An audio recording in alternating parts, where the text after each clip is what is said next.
Hello everyone and welcome back to the channel. This video is special because you requested it. Just over the course of the last few days, I posted a video related to the spark telegraph. In that one, I showed the receiver in detail, and I received quite a few interesting comments saying you'd like to see the transmitter in detail as well. At the beginning of the 1900s, it wasn't possible to buy modern semiconductors like you can now, practically at the corner store. So people tried to build devices from whatever components they could get their hands on.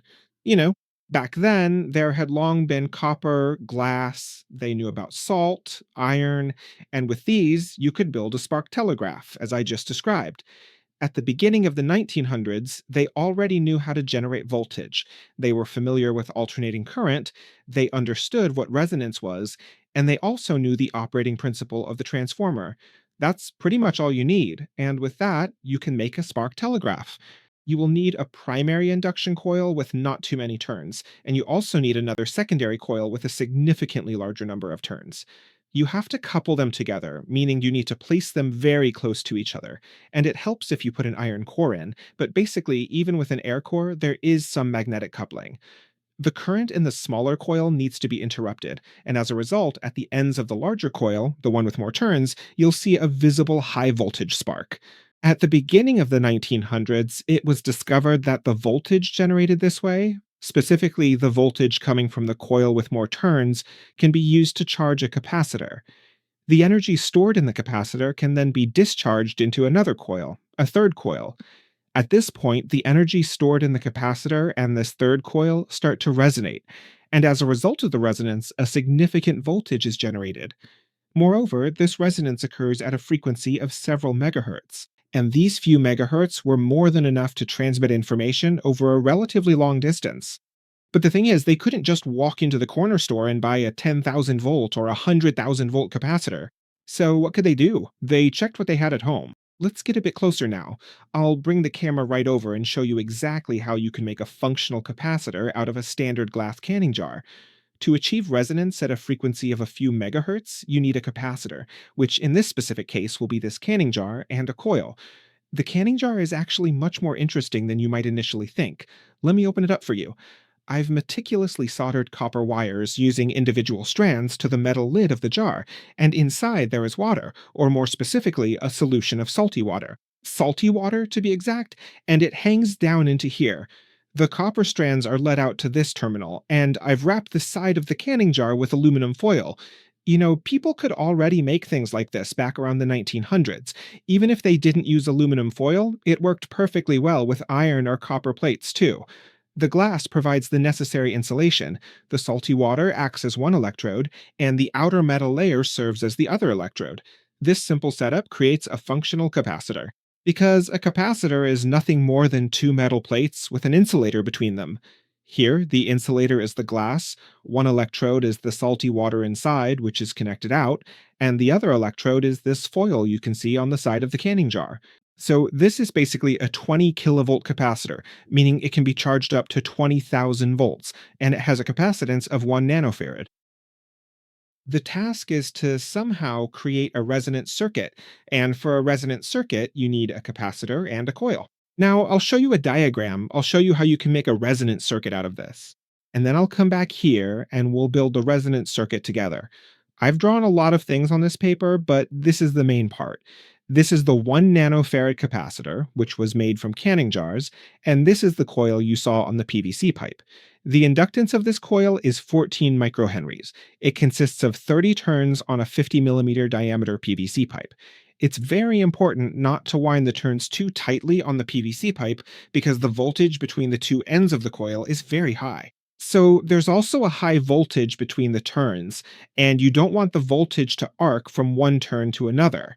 What you need to achieve is for the energy to start flowing back and forth quickly between the capacitor and the coil. You see, at the beginning of the 1900s, transistors weren't known yet, but sparks were. That's why this circuit works in such a way that you need an inductor, a capacitor, and a spark gap, which is nothing more than simply cutting the wire, so that there's about a 10 millimeter wide gap between the two ends. But of course, you also have to find a specific way to actually initiate the entire process. The only way to do that is if a sufficiently substantial amount of high voltage appears here on this capacitor, and that can be achieved with a transformer, which in my case will be an ignition transformer from a standard automotive vehicle. Even at the beginning of the 1900s, it was already well known that if you have a coil with, say, just a few turns, and you have another coil with many turns, then you can transfer the voltage from here to the other side, and a very high voltage is generated here. The transformer only works if alternating current is generated here. I'm going to use a battery, which obviously provides direct current. When I connect the 12-volt remote voltage, the current starts to flow this way. This contact is normally open, so the current will flow this way, passes through the coil here, flows this way, and by default, this contact is closed, so it flows this way and returns here to the 12-volt battery. This means that electric current will flow through the coil, and as a result, this contact will open and this one will close. When this contact opens, the current flowing here is interrupted, and then, since no current flows, a spring pulls it back and it immediately closes again. So an alternating current is created here, and as a result, about 7 amperes will flow through this coil that I drew here, which is the ignition transformer of a car, the transformer used in the ignition system. In this diagram here, I've drawn how the capacitor will charge. This is the voltage of the capacitor, and this here is time. The capacitor starts charging more or less exponentially. When the voltage of the capacitor reaches 12,000 volts, a spark is generated here. The spark is a very good electrical conductor. As a result of the spark, the capacitor is suddenly connected. So, this specific coil is connected in parallel to this capacitor, and a resonance is formed. The energy starts to flow back and forth continuously between the capacitor and the coil. You can actually calculate its exact frequency. As I mentioned before, the capacitor is 1 nanofarad, and the coil is 14 microhenries, so the energy flows back and forth at roughly a 1.3 megahertz frequency. You can use this standard formula here to calculate the resonance frequency. I'll show you on the oscilloscope what such a signal actually looks like in reality. There is a USB oscilloscope connected to this laptop, and I have checked exactly how the resonance develops. Here you can see the oscilloscope is set to 5 microseconds per division, and you can clearly see that quite a few, I think 7 full periods, fit into this 5 microsecond time division. This is a damped oscillation. You can see here how the oscillation is gradually damping out over time. So, when the electrical energy flows back and forth between the capacitor and the coil, the inherent losses in the circuit prevent the oscillation from lasting forever. As you can clearly see on the display, after about 7 microseconds, it nicely and gradually dies down to zero. The spark itself acts as an extremely fast switch. When it connects the coil and the capacitor together, a high-frequency oscillation forms in the exact way I showed earlier. If I were to ground this specific point, say, if I drive a substantial and long iron rod into the ground there, then I have an exceptionally effective and reliable grounding point. And to this specific point, you can attach a suitably long and efficient antenna, such as a long wire. And this 1.3 megahertz signal will be radiated out into the air. If I install a power button to the positive terminal of this battery here and turn it on for, say, 1 full second, then visible sparks will begin to form here for 1 second. Before any radio amateurs bury me for causing so much interference in my surroundings and making it impossible to listen to the radio, let me reveal that this room I'm in is underground, has reinforced concrete walls, and even mobile phones don't work here, nor can you receive FM radio. So I think that if my phone and radio broadcasts don't work, then hopefully I won't be radiating much life into my environment. I'm going to show you 2 types of detectors. One is a 5 millinewton loop. This loop is, of course, an inductor. Here, there's capacitance. The two together have a resonance frequency, just like before. The resonance frequency is roughly the same as this 1.3 megahertz. I installed an LED here and a series resistor. What I expect is that when the sparks appear here, the LED will light up. The second detector is the corona detector I showed in an earlier video, which here is a glass tube fuse. The fuse wire has been removed from inside, and I filled it with iron powder. When electromagnetic radiation hits this iron powder, it suddenly becomes conductive, and from that point on, this LED will light up. The experiment consists of several distinct parts. First, I'll show you exactly where everything is located. You saw the relay on the electrical diagram earlier. This right here is the actual relay. You saw the ignition transformer on the diagram, and here it is.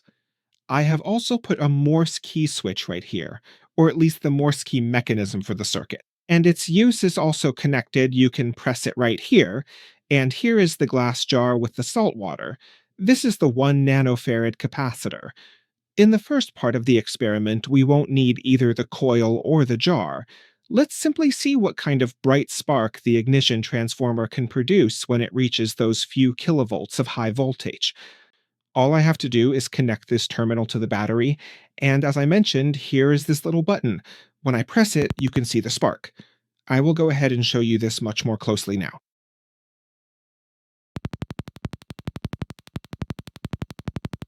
I am going to safely disconnect the terminal directly from the battery unit, and then I'm going to slowly charge the capacitor using the precise voltage supplied by the induction coil, and I'll thoroughly test exactly what happens as a direct result of this action.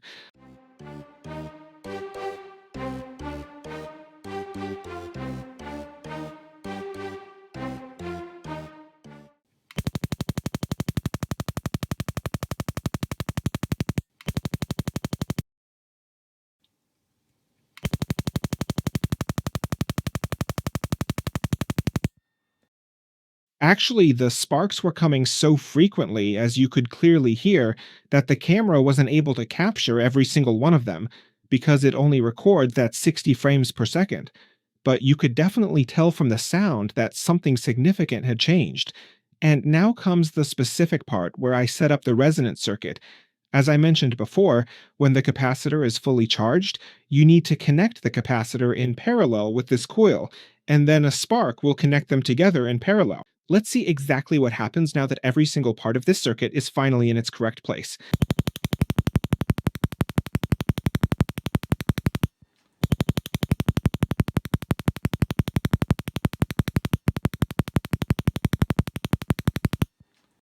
Earlier, I showed you which formula you can use to calculate the resonance frequency. So, this transmitter works in such a way that it can transmit at a given frequency, and that frequency is determined by the capacitance of this jar and the inductance of this coil. If these weren't here, and only the spark was generated like in the very first part of the experiment, then we wouldn't be able to set the transmitter frequency we need. Let's see how the energy radiated in this way can be received. This thing I have in my hand here is the little detector I built, and it can pick up any electromagnetic frequency, practically even lightning. At home, for example, if you put it on your windowsill and there's a lightning strike nearby, from that moment on, this LED will stay lit continuously. Right now, there's no antenna attached to the system, so I'll put it close to the spark. Hopefully, I won't get shocked.